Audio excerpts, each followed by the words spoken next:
മാർഗം പറയുന്നത് നിങ്ങളെ സംബന്ധിച്ച് ചെറിയൊരു മാർക്കായിരിക്കും, പക്ഷെ എന്നെ സംബന്ധിച്ച് ഏറ്റവും വലിയ മാർക്കായിരുന്നു.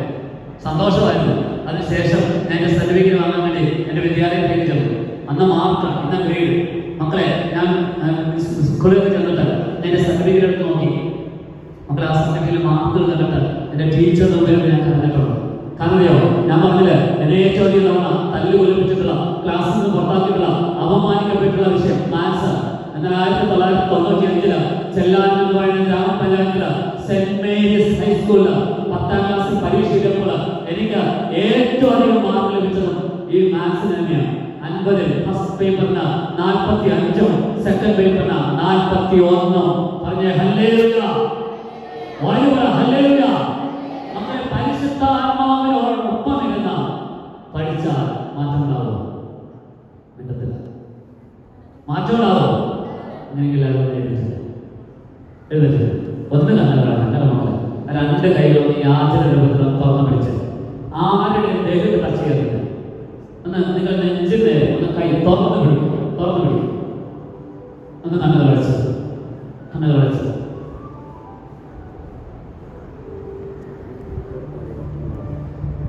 മക്കളെ, കണ്ണുകളടച്ച് ഈ നിമിഷങ്ങളിൽ എല്ലാവരും ആത്മാർത്ഥമായി പ്രാർത്ഥിക്കും. പരിശുദ്ധാത്മാവെ ഞങ്ങളെ സഹായിക്കണമെന്ന് പ്രാർത്ഥിക്കും. പരിശുദ്ധാത്മാവെ നയിക്കണമെന്ന് പ്രാർത്ഥിക്കും. പരിശുദ്ധാത്മാവെ ഞങ്ങളുടെ ജീവിതത്തിൽ ഇടപെടണമെന്ന് പ്രാർത്ഥിക്കും. മക്കളെ, നിങ്ങളുടെ പഠനത്തിൽ ഒരുപാട് വിഷമങ്ങൾ നിങ്ങൾക്കുണ്ടാകും. കഴിഞ്ഞ 5 ദിവസത്തിൽ ചിലപ്പോൾ ചില വിഷയങ്ങൾ നിങ്ങൾ ഒരുപാട് സങ്കടപ്പെട്ടിട്ടുണ്ടാകും. ചിലപ്പോൾ നിങ്ങൾക്ക് മോശം ഹാൻഡ്രൈറ്റിംഗ് ആയിരിക്കാം, പഠിച്ചിട്ട് മനസ്സിലാകാത്ത കുട്ടിയായിരിക്കും നിങ്ങൾ, മാറിയുള്ള കുട്ടിയായിരിക്കും നിങ്ങൾ, മോശം ഹാൻഡ്രൈറ്റിംഗുള്ള കുട്ടിയായിരിക്കും നിങ്ങൾ, ചില വിഷയങ്ങളുമായിട്ട് പൊരുത്തപ്പെടാൻ പറ്റാത്ത ഒരു കുട്ടിയായിരിക്കും നിങ്ങൾ. മക്കളെ, ഓർക്കുക, പരിശുദ്ധാത്മാവ് നിങ്ങളുടെ ജീവിതത്തിൽ ഇടപെടും. പരിശുദ്ധാത്മാവ് നിറഞ്ഞപ്പോൾ മക്കളെ, ഈശോ മരിക്കുന്നത് വരെ സാധാരണക്കാരെ പോലെ ജീവിച്ച പത്രോസും മുസ്ലിംമാരെല്ലാവരും മക്കളെ പരിശുദ്ധാത്മാവ് നിറഞ്ഞു കഴിഞ്ഞപ്പോൾ അസാധാരണ വ്യക്തിത്വമുള്ളവരാണ് മാറി. മക്കളെ, ഓരോ ക്രൈസ്തവനെ എന്ന് പറയുന്നത് സാധാരണക്കാരെ പോലെ ജീവിക്കാനല്ല, മറിച്ച് അസാധാരണക്കാരെ പോലെ ജീവിക്കാനാണ്. പരിശുദ്ധാത്മാവേ ഞങ്ങളെ സഹായിക്കണമേ എന്ന ചേർന്ന് പാടി എല്ലാം നമ്മൾ പ്രാർത്ഥിക്കണമല്ലോ. മാത്രം പ്രാർത്ഥിക്കണം, എല്ലാ കുഞ്ഞുങ്ങളും പ്രാർത്ഥിക്കണം, ചേർന്ന് പാടി പ്രാർത്ഥിക്കുകയാണ്.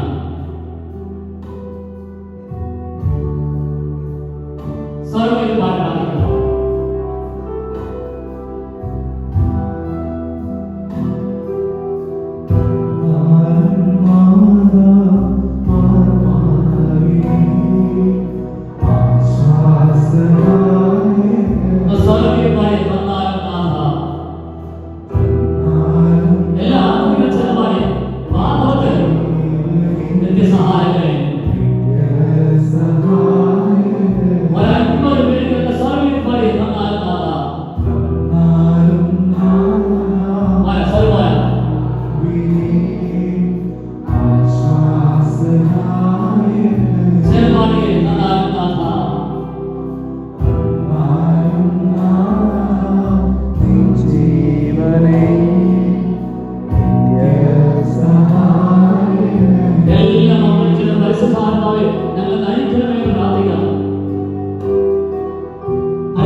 രണ്ട് കൈകൾ ഹൃദയത്തോട് ചേർത്ത് വെച്ച് പരിശുദ്ധാത്മാവേ എന്നെ നയിക്കണമെന്ന്